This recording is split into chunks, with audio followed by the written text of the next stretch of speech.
Hey guys, Tara Ryan here. Today's tip from Tara is the FHA Loan Contingency Exhibit and how to fill it out. So let's get into some details here. This first section is just like a conventional loan, but with FHA, it's almost always going to be 96.5% of the purchase price. And most buyers do a 30-year term fixed rate. For the interest rate, I recommend putting in just an average market rate. Look, that rate really doesn't mean anything. It's not the rate your buyer is going to get. Your buyer can't get out of the contract if they can't get that rate. All it means is that should they get a denial letter, the denial letter needs to be that rate or lower. Okay, so just put in a market rate. Right now, I'd probably put 6.5 and move on with my life. If you go too low, the listing agent will get nervous because they still might think your buyer can get out of the contract if they can't get that rate. If you go too high, they'll think there's something wrong with your buyer, and that's why the rate's so high. So just a market rate. Moving on, number 2, whether you list a lender there is up to you. Typically, I'd love for you to list me. But in section 3, that's your financing contingency. This one states 21 days. I don't think that's competitive in this market. In fact, you guys know with me, we use 0-day financing contingency because I protect your buyer's earnest money. But that's where your contingency goes. Where's the appraisal contingency go? Remember on FHA, there's no deadline, no end to the appraisal contingency. On page 2 of the exhibit, you're going to come all the way down to section 13. This is the section that is actually the appraisal contingency. It goes all the way through closing, but you write in the blank the sales price. Basically, it says if it doesn't appraise for the sales price, the buyer has the right to their earnest money back. You don't write in the word sales price. You don't write TBD. You write in literally the number that matches the sales price. That's what your underwriter is going to condition you for. Okay. On page 3, we're going to come down to number 15. The FHA upfront premium is 1.75%. So that's just a standard right now across all FHA loans until and unless it changes. And most people select B, which is to finance that amount directly in the loan amount.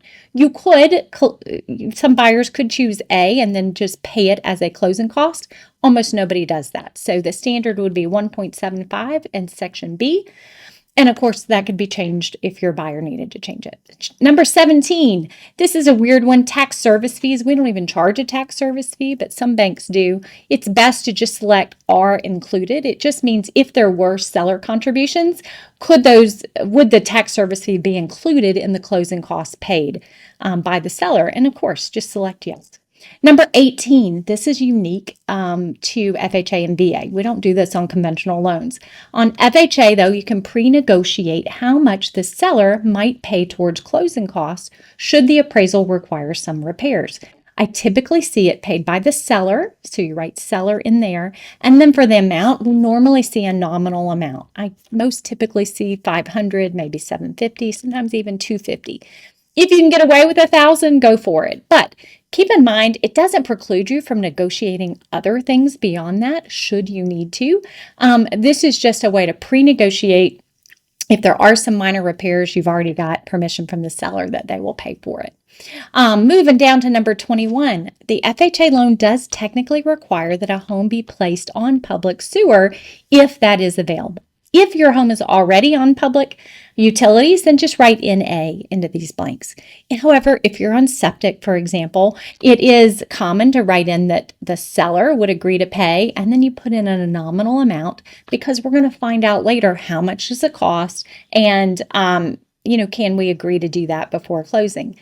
Very frequently, the amount is considered cost prohibitive and we get an exception and we don't actually have to deal with the plumbing situation. But that's how you handle it on that section. All the way down to number 23, this is where you're going to sort of certify if the buyer and seller already know each other.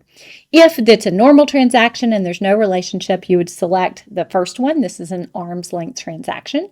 If they know each other, if it's a tenant buying from their landlord, for example, you would select the other one and that it's not an arm's length transaction, and then you would write in what their relationship is.